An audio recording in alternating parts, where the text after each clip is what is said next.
She was here, I think, because the United States government, and especially the state of California, had invited her to make a ceremonial visit.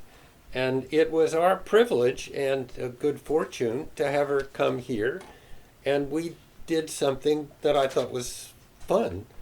We gathered a pretty large crew of faculty and students that they had recommended, so that the effort was to create a kind of cross-section of the institution and the various communities of scholars that composed it.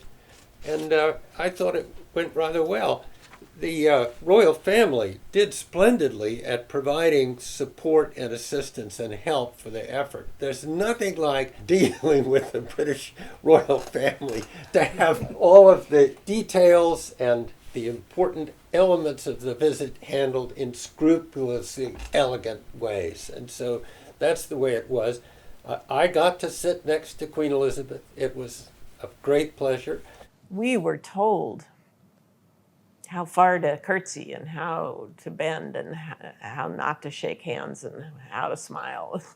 Don't say this and, all that stuff. So we had to go to these meetings and learn all of that, which was fun.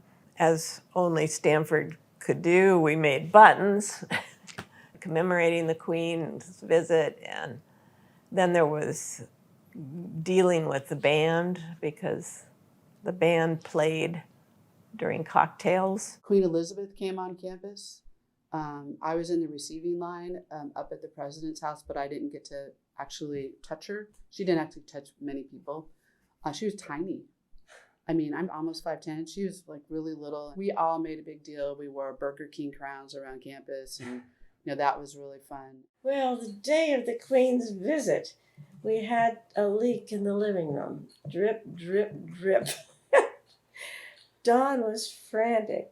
And I said, we'll put a silver wine bucket under it or something. Mm-hmm. Actually, David Voss, who was the house manager then, he pushed a flower arrangement under it, and it dripped into the flower arrangement. I just got the idea of having buttons that was for Queen Elizabeth's visit, but we didn't buy as many as because we couldn't fill the need for people that wanted to be there. Yeah. So we bought them for people we had to turn down by letter, sort of a special thing for them. But it was not a simple issue.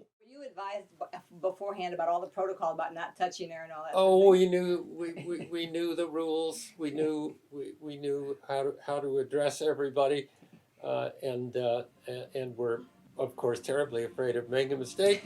We had the Stanford band, which had been taught a medley of Rule Britannia and the Star Spangled Banner, and they were outside, and the only thing that they did by way of misbehavior was to say simultaneously, "Go, Queen!"